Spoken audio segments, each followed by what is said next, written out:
आज की इस चैट सेशन में हम एक ऐसी पर्सनालिटी से बात करने वाले हैं जिन्हें इंट्रोडक्शन की कोई भी जरूरत नहीं है। वो है इंडियन टेलीविजन के बेस्ट होस्ट, एक्टर, कॉमेडियन। जी हाँ, हम बात करने वाले हैं शेखर सुमन से। जी लाइक अब कुछ टाइम हो गया है आपका वेरी इंटरेस्टिंग सेगमेंट होस्ट करते हुए। तो आपको क्या लगता है कि अब तक बिग बॉस की रेस में कौन सबसे अहेड है? आई थिंक 4-5 लोग हैं जो सबसे आगे हैं। उसमें शिव है, प्रियंका है,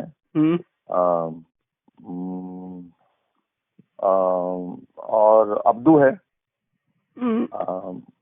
तो ये 3 लोग तो सबसे आगे हैं। मेरे ख्याल से। और कौन है, बताइए कौन सा नाम है? या प्रियंका और अंकित के बारे में क्या कहेंगे आप? प्रियंका तो जरूर, और शिव भी जरूर। शिव बहुत स्ट्रॉन्ग कंटेंडर है, क्योंकि शिव बिग बॉस जीत भी चुका है मराठी। तो आई थिंक उस लिहाज से उसको मालूम है क्या करना है और क्या नहीं करना है। करेक्ट है। और वो है, हाँ, और अर्चना भी बहुत स्टेडी है। और गेम खेलना जानती है, और उसकी पकड़ अच्छी है। और इस वजह से ही मेरे ख्याल से बाहर जाने के बाद उसको फिर वापस बुलाया गया, क्योंकि गेम में वो वैल्यू ऐड करती है घर में। जी। तो ये 3-4 लोग जो हैं, और कुछ हद तक मेरे ख्याल से शालीन भी है। कितना आगे जाएगा मुझे मालूम नहीं, लेकिन ये 3-4 लोग जो हैं। और चूंकि अब्दू एक ऐसा इंसान है जिसको सभी प्यार करते हैं जी। तो और उसकी पॉजिटिविटी बहुत है। तो उस लिहाज से मेरे ख्याल से यही 4 या 5 लोग जो है रेस में सबसे आगे जाएंगे। पर शेखर जी, क्या मतलब जब रेस अल्टीमेटली हॉट हो जाएगी और 5 या 6 कंटेस्टेंट ही बचेंगे, तो ये जो प्यार अब्दू की तरफ दिखा रहे, क्या वो प्यार भी बदलेगा? चीजें हर वक्त बदलती हैं। जैसे इंग्लैंड में मौसम जो है हर वक्त बदलता रहता है। जी। कभी धूप, कभी बारिश, कभी ठंड, कभी बर्फ। उसी तरह से ये बिग बॉस के अंदर कोई चीज परमानेंट नहीं है। जी। मेरे ख्याल से एक नाम मैं भूल गया कि सौंदर्या भी अच्छा अब खेलने लगी है। वो पीछे से आई, लेकिन उसने अपना स्टैंड लेना बहुत अच्छे से शुरू कर दिया है। और वो बिल्कुल तटस्थ रहती है, मतलब जो कहती है वो करके दिखाती है। तो उस लिहाज से वो भी आगे आ सकती है। लेकिन बिग बॉस में पल पल बदलते रिश्तों को, पल पल बदलते मानसिकता को लेकर कुछ भी आगे कल क्या होगा, जो आज दोस्त हैं कल कट्टर दुश्मन हो जाते हैं, फिर दुश्मन गले मिल जाते हैं, फिर वो इनका साथ, फिर वो उनका साथ। ये कहना बहुत मुश्किल है कि कल क्या होगा इनके घर में। इसीलिए कोई भी चीज आज के दिन आप बोल सकते हैं, लेकिन अगर आप मुझसे कल पूछे तो शायद मेरे भी ख्यालात बदल जाएंगे इनके गेम को देखते हुए। और ये जो गेम खेलना, गेम में मैनिपुलेशन करना, डबल गेम खेलना, वो कितना जायज है या नाजायज फॉर्मेट को देखते हुए? फॉर्मेट ही वो है। फॉर्मेट अगर ये कहता है कि साम दाम दंड भेद, हेन तेन प्रकरेन, कैसे भी करके आपको वहां पहुंचना है अपने मंजिल तक, और वो ट्रॉफी जीतनी है, तो उसमें अगर अंग्रेजी में ये कहा जाए कि everything is fair in love and war, तो युद्ध और प्यार में सब कुछ जायज है, और ये एक युद्ध ही है गेम। तो उसमें ठीक है, आप अगर चालाक हैं, चतुर हैं, चाणक्य नीति अपना सकते हैं। आपकी अपनी एक रणनीति है, इसको गिरा के और उसको संभाल के, इससे दोस्ती करके उससे दुश्मनी करके। मकसद ये है कि आगे हमें बढ़ना है। और जहां तक कि आप अगर किसी को मार नहीं रहे हैं या गलत काम नहीं कर रहे हैं, तो ये रणनीति सही है। आप समझ रहे हैं, ये उतार चढ़ाव, ये एक दूसरे के साथ छल कपट, ये सब वो गेम का ही हिस्सा है, और गेम उसी पे ही चलता है। अगर सब लोग अच्छे से बैठेंगे तो शायद कोई शो देखेगा नहीं। अगर पड़ोसी शांत है तो आपको उतना मजा नहीं आता। वहां से जब लड़ाइयों की आवाज होती है, तभी आप दरवाजा खोल के सुनते हैं क्या हो रहा है, भाई कौन लड़ रहा है, क्यों लड़ रहे हैं, मुझे जानना है। तो उसी हिसाब से घर के अंदर जब ये लड़ाइयाँ होती हैं, तो वो उस लिहाज से गेम जो है ज्यादा इंटरेस्टिंग हो जाता है। पर ये जो कंटेस्टेंट्स है, लाइक इतने वक्त तक अकेले जब बंद रहते हैं, तो जब आप उनसे बात करते हैं तो उनका प्रेशर कितना रहता है उनकी मानसिकता के ऊपर? बहुत। बहुत। तो आप देखिए ना, किसी को भी मतलब ये तो काला पानी की सजा की तरह हो जाता है ना। जी। किसी को अगर आपने रंगून भेज दिया या किसी टापू में कैद कर लिया जी। और उसको दुनिया से काट दिया, यही परीक्षा है दरअसल, यही परीक्षा है एक तरीके से कह लीजिए कि किसी को दुनिया से काट दिया, दिनचर्या से काट दिया। दिन क्या है, सुबह है, रात है, वक्त है, वहाँ घड़ी पहनना मना है। तो उसमें क्या होता है, आदमी की असली मानसिकता बाहर आने लगती है कि उसमें कितनी ताकत है जी कि वो अपने वजूद से चिपक के रह सकता है। वो इंसान पागल होने लगता है जी।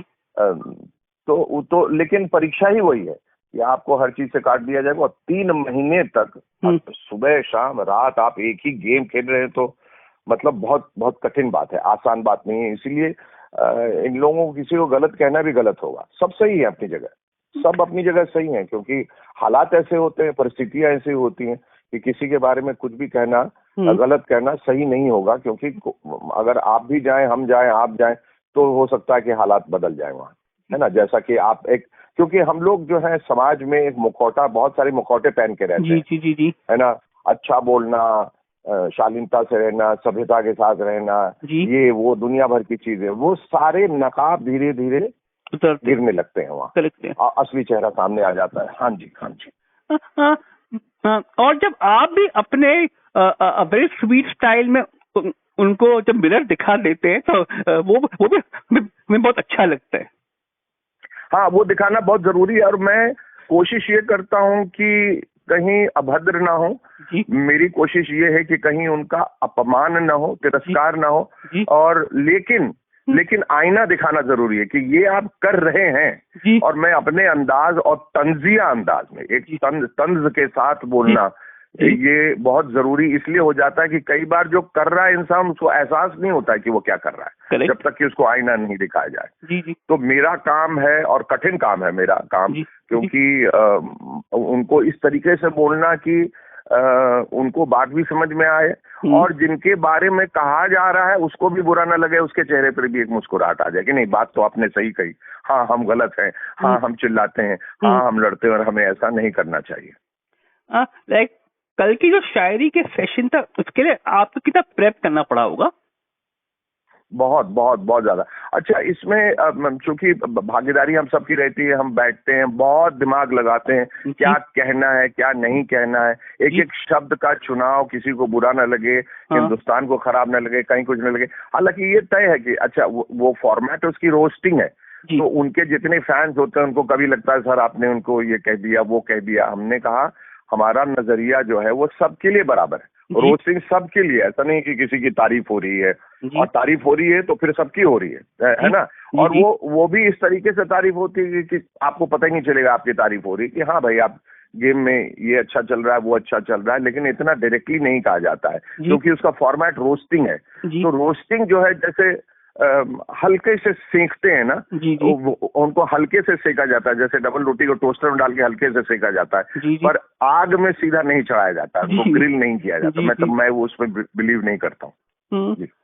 या और ये जो शालीन और टीना का ये रिलेशनशिप है, कभी समझ में आता नहीं आप उनका नहीं, कभी आज तक समझ में नहीं आया। मेरे ख्याल से दोनों ही एक दूसरे के साथ वो गेम खेल रहे हैं, और किसका गेम किसके ऊपर कब हावी हो जाता है ये कहना बड़ा मुश्किल है। ये समझ में नहीं आता कि शालीन उसको बेवकूफ बना रहा है या टीना उसको बना रही है, दोनों एक दूसरे को बना रहे, ये कहना बहुत कठिन है, बहुत कठिन है। ऑडियंस भी परेशान है जान के कि दोनों के बीच में क्या हो रहा है। बिकॉज वही they are completely blow hot blow cold, समझ में नहीं आता क्या हो रहा है। हाँ, ब्लो हॉट ब्लो कोल्ड है। और हालांकि वो प्रियंका और अंकित के बीच में भी ब्लो हॉट ब्लो कोल्ड है, चलता रहता है, पर उनमें मुझे एक अटूट प्यार नजर आता है। और वो जो लड़ाई जो उनके बीच होती है वो प्यार की लड़ाई होती है, वो प्यार का तकरार है, वो गेम का तकरार नहीं है। आप समझ रहे हैं, वो लोग बहुत पहले से एक दूसरे को जानते हैं। और गलती कहाँ प्रियंका से हो जाती है कि मेरे ख्याल से जो एक स्वाधीनता, जो एक इंडिपेंडेंस, जो एक आजादी एक चाहिए अंकित को, वो उसको नहीं मिल पाता है। तो बहुत ज्यादा सलाह देने पर भी कोई कंटेस्टेंट जो है ना वो कंफ्यूज हो जाता है, और वैसे भी वो कम बोलता है, बहुत कम बोलता है। तो मेरे ख्याल से उसको अगर थोड़ी सी थोड़ा सा स्पेस दे दिया जाए तो वो अच्छा खिलाड़ी बन के उभर सकता है, क्योंकि लोग उसको पसंद करते हैं, उसकी फैन फॉलोइंग बहुत ज्यादा है, इसलिए वो टिका हुआ। हालांकि उसने कह भी दिया था कि मैं बगैर कुछ किए अगर मैं इतने दिनों तक टिका हुआ हूँ, सिर्फ एक ही बार नॉमिनेट हुआ हूँ, तो ये तुम लोगों के मुंह पे तमाचा है।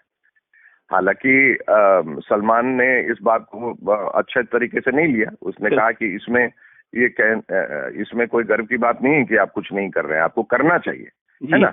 आपको अगर ऑडियंस बचा रही है, इसका मतलब ये नहीं कि आप कुछ नहीं करें, आप तो वहाँ कुछ करने के लिए गए।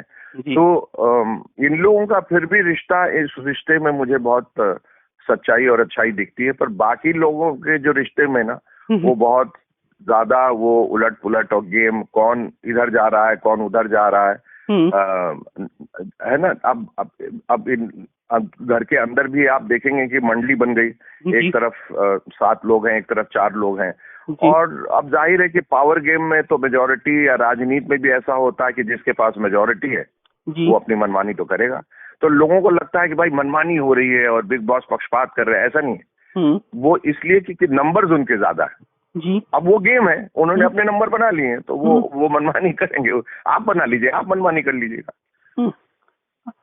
तो आई थिंक बीच में आपने ट्विटर पे किसी फैन के क्वेश्चन को जवाब दिया था कि ये गेम के अंदर गेम है, जब शिव ठाकरे जी। हाँ, तो जरा आप उसको एक्सप्लेन करेंगे कि आप क्या कहना चाहते थे उसमें? वही मैं कह रहा। देखिए, गेम चल रहा है, गेम में आप गेम खेल रहे हैं। अब गेम के अंदर शालीन और टीना जो कर रहे हैं वो गेम के अंदर गेम है जी। उस रिश्ते के अंदर फिर एक गेम है जी। तो वो गेम के अंदर ही लोग अपना एक गेम और खेलते रहते हैं ना। गेम तो खेल रहे हैं जो सबके लिए बराबर। उस गेम में रिश्तों की भी गेम चल रही है, दोस्ती यारी की भी, नंबर्स की भी, संख्या की भी, पलटने की भी, उलटने की भी गेम चल रही है। तो वही तो है गेम, के गेम के अंदर एक गेम चलता रहता है। एक गेम के अंदर गेम, और उस गेम के अंदर एक और गेम, फिर और गेम। तो ये पढ़ते हुए यही नकाब है, और क्या, इसकी नकाब की बात कर रहा हूँ। तो गेम के अंदर गेम का मतलब यही है कि आदमी जो है जीतने के लिए कुछ भी करने के लिए तैयार है। और ये पता करना, और शायद आखिर तक पता नहीं चलेगा कि कौन सच्चा दोस्त था और कौन नहीं था। बिल्कुल सही। इंटरेस्टिंग है। मुझे लगता है ये शो अपने आप में इंसानों की जो एक प्रवृत्ति होती है, जो एक मनोवृत्ति होती है, जो एक सोच होती है, फलसफा जो होता है, जो एक जीतने की एक होड़ होती है, वो उसको दर्शाता है एक माइक्रोस्कोपिक एक तरीके से, कि समाज में भी ऐसे ही लोग हैं हमारे इर्द गिर्द जो हमारा इस्तेमाल कर लेते हैं आगे बढ़ने के लिए। समाज में ऐसे लोग हैं जो झूठी दोस्ती दिखाते हैं और फिर हमारे पीठ पीछे ही जाके हमारे पीठ पे खंजर मार देते हैं। हमारी इंडस्ट्री में भी ऐसा ही है, हमारी फिल्म इंडस्ट्री में भी तो ऐसा ही है कि बस मेरे को फिल्म चाहिए, अपने दोस्त अगर उसको लग रहा है ये इसको हीरो करूंगा, उसको हटा दिया, उसके बारे में कोई बिचिंग कर दी, उसके बारे में वो गलत बात बोल, अरे वो तो बहुत अनप्रोफेशनल, उसको मत लीजिएगा, ये मत लीजिए। तो हमारे समाज में भी वो समाज का दर्पण ही है एक बिग बॉस जी। और इंसानियत का एक दर्पण है वो। तो ये लोग उसके प्रतिनिधि हैं, ये सारे। बट बिग बॉस भी अपने तरफ से मिर्ची लगाता है, पर्पसली टास्क ऐसे वो लगाता ही है, हर जगह लगाता है। उसका काम है कि किसी चीज को अगर उसको प्राइवेटली पूछ लेता है निजी तरीके से कि हम किसी को नहीं बताएंगे, आप बता दो, फिर उसका पर्दाफाश सबके सामने कर देता है। उसका चेहरा देखने लायक होता है, सफेद हो जाता है। जी। अभी जो सुम्बुल के साथ हुआ और उसके पिताजी के साथ जो हुआ, जो पूरा हादसा, वो तो चुपके पीछे कन्फेशन रूम में हुआ, बाहर में आके बिग बॉस ने बाहर बता दिया सबको। तो बिग बॉस ने कहा था कि हम भी खेलेंगे, तो बिग बॉस भी लगे पड़े हुए, बिग बॉस भी गेम के अंदर गेम खेल रहे हैं, तो हर कोई गेम खेल रहा है। और मेरे ख्याल से यही गेम है कि हर कोई गेम खेल रहा है, यही गेम है। तो बिग बॉस का काम ही है कि मतलब सुतली में आग लगा देना, फिर तमाशा देखना है। मजेदार। Thank you very much. Thank you. So ये था हमारा आज का सेगमेंट। टेलीविजन से जुड़ी हर अपडेट, हर खबर के लिए हमारे साथ बने रहिए और हमारे चैनल जस्ट शोबिज को सब्सक्राइब करिए।